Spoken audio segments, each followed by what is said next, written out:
It's a little tall, kind of a hobbit. All right, so I'm gonna start off with an icebreaker, as all dating profiles tell me. So when I was a kid, I loved playing baseball in the front yard with my dad. He was trying to teach me how to play catch, but unfortunately, he wasn't there. Sorry, got some laughs. Sorry, I feel a little better.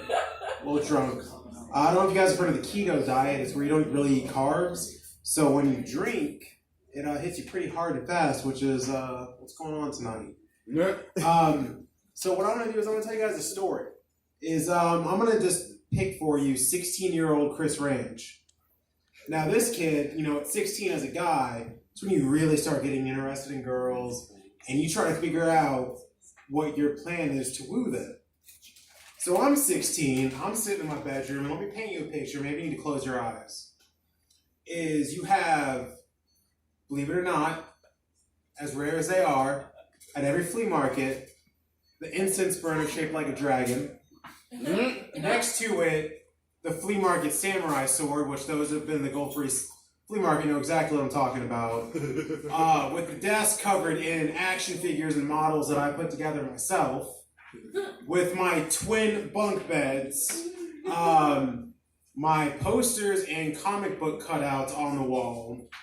Wearing my South Pole Dragon Hawaiian shirt. Yeah. My jean shorts. And because I wanted to be a cop at the time, my police issue boots. And I'm sitting there, homecoming's coming up.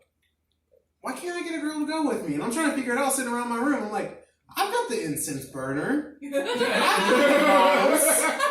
Those Yu-Gi-Oh cards, I got them all. Why are the girls lining up for me? You know what I did? I wrote a poem for a girl. I wrote it for her. I gave it to her. I can't remember her name. I'm not going to say it because I'm going to be a little bad mouth at the end of it. I gave it to her. Her and her friends, when we walked out of my science computer labs class, I was that nerd. I got out of high school without taking a foreign language because I took programming. I was that nerd. I get out of that classroom, and after I gave her the poem, I was like, hey, so do you want to go to homecoming with me? She broke out into a hysterical laugh, almost like it was a sitcom. At the time, I was pretty heartbroken. I'm not going to lie. I cried a little bit. It hurt. But you know what? 10 years later, I'm with my friends. We're going to Wild Wings because, as you can tell, I like my food. And I was getting my wings, and she shows up there. She's got 3 kids with 3 different baby daddies. And she's not looking too hot. So you know what? Life plays out. That's what I learned from there. But as I learned in high school is, you had to hide being a little bit of a nerd. So you know what? My next year, my junior year, I was like, all right, I'm going to tone it back a little bit. I hide a little bit. Do I still quote anime when I'm in high school? Yeah, I do. That was my bad. I didn't know what was going on. I thought girls would find it sexy because I'm talking like some Japanese, 12-year-old looking boy, but I was wrong. I mean, that's my bad. So I tried that. It didn't work. I did work on one girl, but unfortunately her dad, how can I say this? Wasn't into a darker skin tone. So things did not work out quite that way. So I was like, all right, you know what? I'll kick it back a little bit. I'll try again. And I tried going for, a girl of color. See, what I did not find out, not knowing the colored side of my family, is, that's a completely different ballgame. Is, you got to show up there with a lot more respect, and you got to have a lot more culture when it comes to food. The first time I tried chitlins. Now, at first, again, like I said, I'm into food. I'll try anything. Gordon Ramsay's one of my personal heroes. Trust me, one of my biggest daydreams is to be just making a sandwich in my kitchen and Gordon Ramsay to kick in my front door and come and start yelling at me that I didn't cut the bread right. I would die. What was I saying? Chitlins. Oh yeah, that's right. I tried chitlins. They weren't bad. It's a little bit of a different texture, a little bit of a different culture. But that's when I started trying to learn about, different cultures and with women and stuff like that. But that has been a subject I've never been able to master in my almost 29 years of life. Because I've got to give it up to y'all. I know a lot of guys say this and they're bullshit, but I mean it. women, I believe, are the next step in evolution of the human species. And you know, when it comes down to this, we can think of just childbirth alone by itself. You know, I'm a guy. When I eat too much and I'm constipated and I'm backed up, I'm crying next to the toilet, just trying to get it out, trying to feel better, and just trying to go about my business. But women sitting here, they give birth to children, raise them, and all of this stuff without men around, and they seem pretty fine. I was raised by a single mom.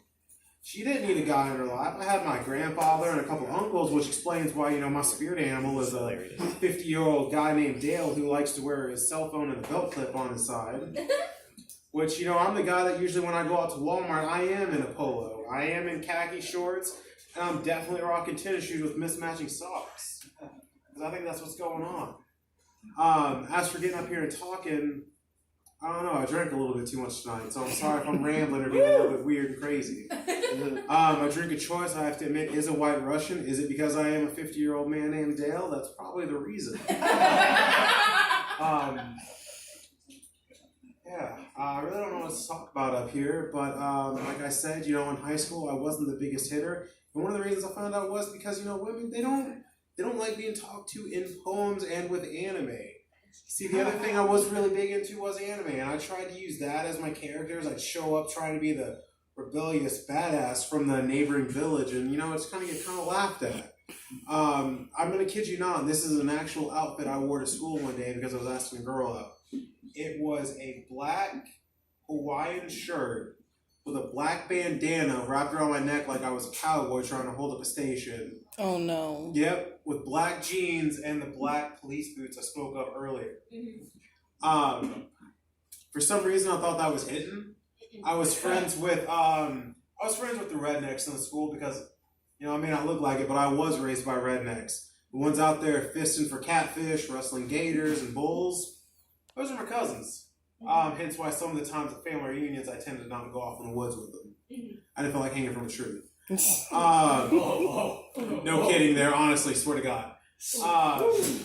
But, you know, it happens. But I hang out with them a lot. Yeah, right? But I hang out with them a lot, and they would even look at me like, what the hell is wrong with you? Because, you know, I didn't really know the African American, black, whatever, how you want to phrase it, side of my family. I was raised by a pretty much Portuguese country white mother. So she... That was at the port. Yeah. He knows that Mendez with an S, not a Z. Yes. Very passionate people where you do not crossbreed. So we were cut off from that side of the family. So my mom's trying to figure out how to raise an African American Portuguese child, and in her head, it's South Pole and FUBU. I want you to picture the shirt. You might need to close your eyes. Imagine a football jersey, but it's red right here, mesh on the rest, says FUBU, and has a hood on it. I was drowning in it. I just want you to know, girls ran for me quicker than you could even imagine. But I had shirts like that, and South Pole made polos. I did not know that. Jorts, flip-flops, sandals, and Crocs with socks. Yeah, right? That's what got all the ladies.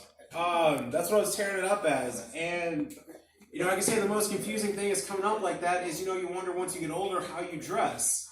I kid you not, the first time I moved out on my own, I had a mental breakdown because I went to, I think, it was Ross, because I'm a cheap man, I don't like to spend money on clothes.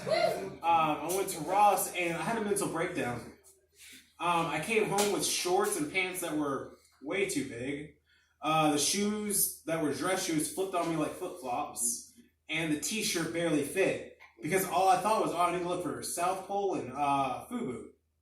They didn't make FUBU after, 2006? And South Pole they didn't make after about the same time frame. So I was buying, knockoff, some of the V, trying to stack up on that, and a bunch of other polos and shirts. So I ended up showing up to one of my jobs in, black jeans shorts with a white polo with a dragon down the back of it.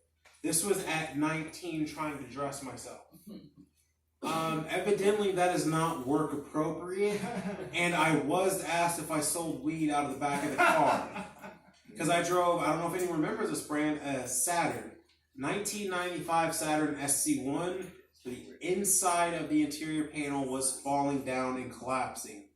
My car was falling apart so bad cops would pull me over, but they took such pity on an African American that they helped me fix my car instead of harassing me. I had 2 cops out in the bar actually fix my headlights because they went out while I was driving at 4 a.m. But you know, other than that, it's been a pretty interesting life. I'm going to stop talking now because I don't know what else to say. And thank you guys for your time.